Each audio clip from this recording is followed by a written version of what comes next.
بلال بازار گڑی کی دا دفاع حرمین شریفین کانفرنس منعقد شو. دا پروگرام مشر ملما مفتی مولانا محمد ایاز صاحب پدی پروگرام کی خلقو په یولوی تعداد کی شرکت کړي وو.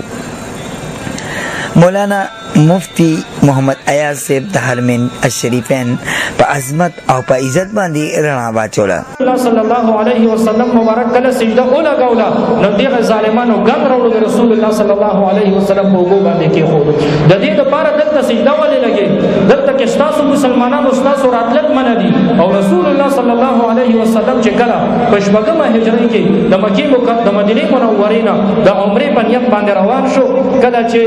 دوی خلیفه ته حدیبیه ته ورسېدل نو دوی مخې ته راغلل. رسول الله صلی الله علیه وسلم سره د صحابو نه هلته کې ایثار نه پرېښود لس شرطونه ورسره ولګول. اولنې دې کال کې به نه راځي دلته به نه راځي عمرې ته تاسو نه پرېږدو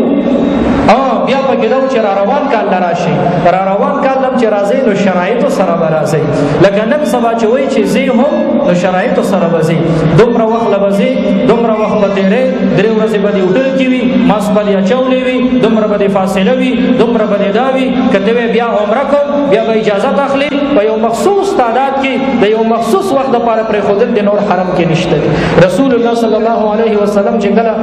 را روان کال په اووم کال د هجرت کله عمرې ته تشریف یو عمرة القضا دپاره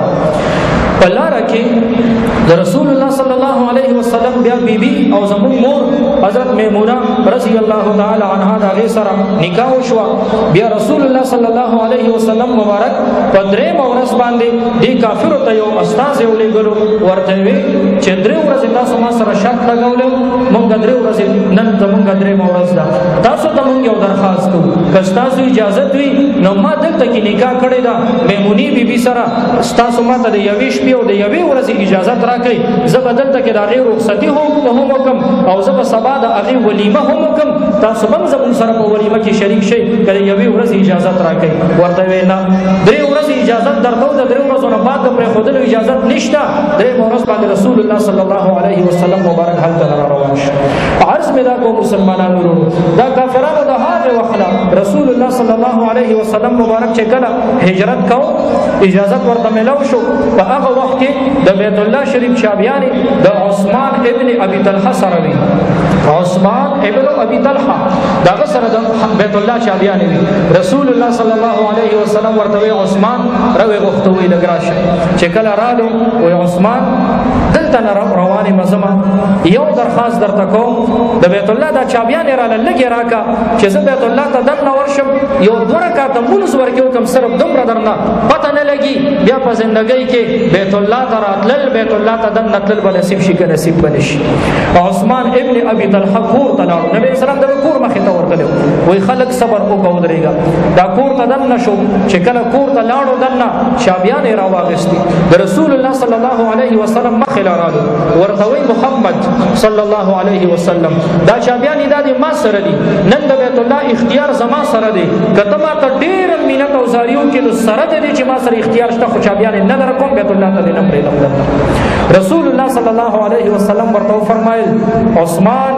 هغه وخت په څه حالت وي چې ته زما په ځای باندې یو زه ستا په ځای باندې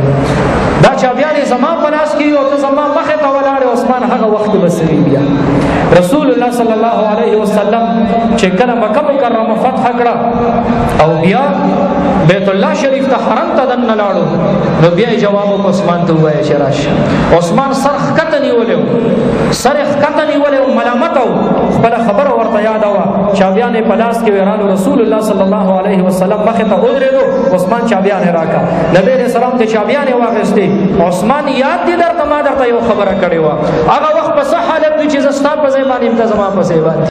عثمان هېڅ غږ نه شو کولی. رسول الله صلی الله علیه وسلم بیت الله شریف کلو کو دننه لاړو حضرت بلال رضی الله عنه ورسره نور صحابه ورسره دننه لاړل. نبي علیه السلام روایت مختلف دي مونځ یې کړی که نه دی کړی لیکن صحیح روایت کې دا راځي چې نبي علیه السلام دننه مونځ کړی. بیا رسول الله صلی الله علیه وسلم واپس راووتو بوتان یې ترنه بهر وغورځول بیت الله شریف ته واپس تاله واچوله او بیا یې عثمان ته ویې راشه. عثمان ابن ابي طلحه یې راوغوښتلو ورته وایي دا چابیانې والا دا به تر د قیامته پورې تا سره وي دا به تر د چې وکتل ما څه کړي زما سره څه وشو هغه ټیم باندې لاس را مخکې کړی د خدای پیغمبر ماته کلمه وایي زه مسلمان یم او مسلمان شو. په اخره کې مفتی عبدالمجید صاحب د ملک د ترقۍ او خوشحالۍ او د حرمین الشریفین د دوباره آبادېدو دپاره خصوصي دعا وغوښته. نعمت سبحان، چمکنی ټي وي، چمکنی.